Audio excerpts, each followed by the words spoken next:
안녕하세요. 김영희 목사입니다. 오늘은 성경적 사회 참여 그 네 번째 시간으로 1987년 체제의 한계를 넘어서자는 제목으로 말씀드리겠습니다. 오늘날 대한민국이 위기에 처해 있다는 것은 누구나 다 인정할 것입니다. 그러면 오늘날 대한민국의 위기는 어디에서 왔을까요? 어떤 사람은 북한 때문이라고 하고 어떤 사람은 미국 때문이라고 합니다. 또 어떤 사람은 청와대나 국회 또는 사법부 때문이라고도 합니다. 아무리 외부의 도전이 크더라도 우리 내부가 잘 정돈되어 있고 우리 자신이 잘 단합되어 있으면 우리가 어떠한 외부의 도전에도 잘 대응할 수 있을 것입니다. 그러면 지금 우리 대한민국 내부는 어떠한 처지에 있습니까? 이미 오래된 지역 간 갈등뿐 아니라 사상적 갈등, 빈부의 갈등, 세대의 차이에 의한 갈등, 또 남녀의 성적 갈등 등 수많은 갈등이 분출하고 있으며 이러한 갈등들이 조화롭게 통합되지 못하고 있습니다. 이러한 사회적 갈등들을 잘 해소시켜 대한민국의 각계각층을 잘 조화시키고 통합하여 나라와 민족의 발전을 도모해야 할 정치 세력들은 어떠한 처지에 있습니까? 민주당과 자유한국당과 바른미래당 등 여러 정당들은 또 그 정당의 국회의원들, 많은 수의 국회의원들은 그들 스스로의 부패와 타락으로 국민의 지지를 받지 못하고 있습니다. 오히려 국민의 불신을 받고 있습니다. 지금 대한민국은 내부적으로 겹겹이 찢어져 있고 불신과 불안이 사회 전반에 폭넓게 퍼져 있습니다. 대한민국의 각 계층을 조화시키고 하나로 묶어주는 큰 역할을 할 수 있는 것은 무엇일까요?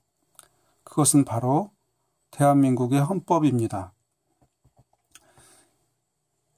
그래서 이렇게 대한민국이 무너져 있는 상황에서 우리는 대한민국을 지탱하고 있는 헌법이 그 역할을 과연 잘 수행하고 있는지, 아니면 허울뿐인 껍데기인지, 아니면 이 시대에 맞게 잘 수리해야 하는지를 곰곰이 생각해보고 점검해볼 필요가 있습니다.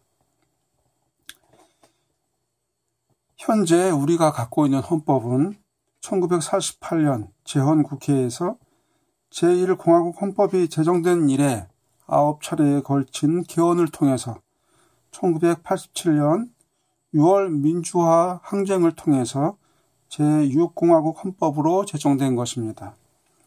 국민 주권과 자유민주주의, 국민의 기본권의 확대, 그리고 권력기구 간의 상호 견제가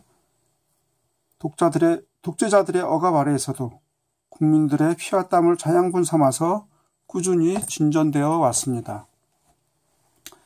그러나 대통령 중심제를 시행하는 나라 중에서도 유독 우리나라의 대통령 권한이 국회와 사법부의 권한에 비해서 막강하고 그리고 너무 비대함으로 그동안 민주 질서에 많은 억압이 있었습니다. 박정희 대통령의 제4공화국 헌법인 유신 헌법에 큰 병폐를 경험하였음에도 그 이후의 헌법 개정에서 이 병폐를 제대로 고치지 못하고 삐뚤어지고 왜곡된 상권 분립 체제를 지금까지 유지하고 있습니다. 이제 그 실례를 들어보겠습니다. 우리나라의 대통령은 내란이나 외환의 죄를 범한 경우 외에는 어떠한 죄를 범하더라도 재직 중에는 형사상 소추와 처벌을 받지 않게 되어 있습니다. 헌법 제48조. 그래서 법 앞에서 만민 평등 사상을 위배하고 대통령은 법률 위에서 초법적 특혜를 누리고 있습니다.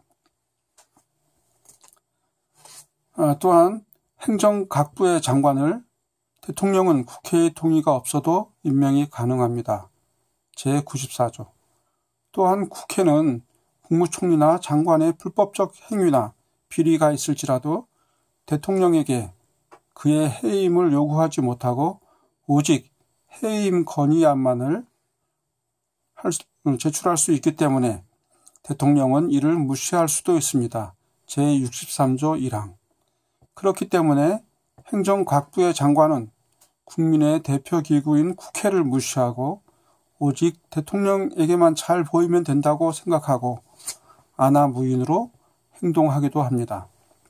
또한 사법부의 수장인 대법원장을 국회가 임명하지 않고 국회의 동의를 얻어 대통령이 임명함으로써 제104조 1항 사법부가 대통령에게 예속되어 그 독립성이 침해당하기도 합니다.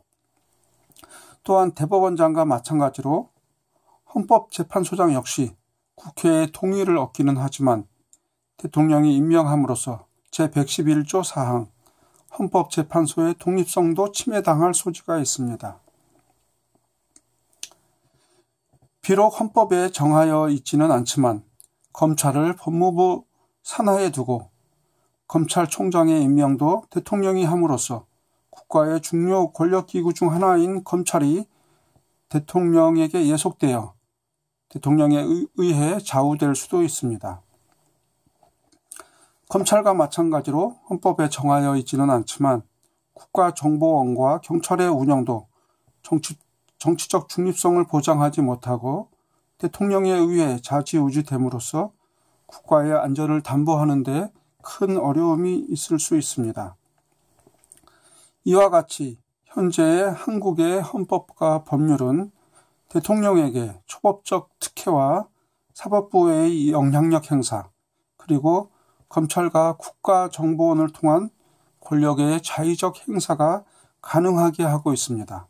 이것이 현재 한국의 큰 위기를 불러온 중요한 요인 중 하나인 것입니다. 이제 제6공화국 헌법이 제정된 지 벌써 31년이나 지났습니다.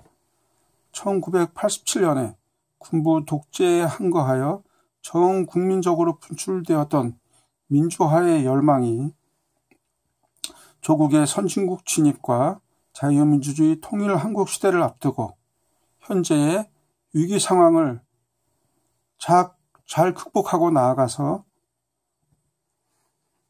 우리의 자랑스러운 조국 대한민국으로 성장하여야 할 기로에 놓여 있습니다.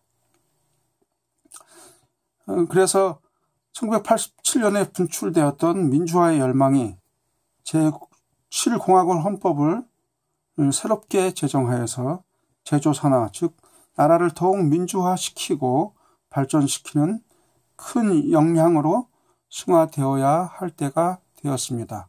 이를 위하여 온 국민이 여야를 뛰어넘고 좌우파를 뛰어넘어서 단합된 힘으로 전진하여 나가야 하겠습니다.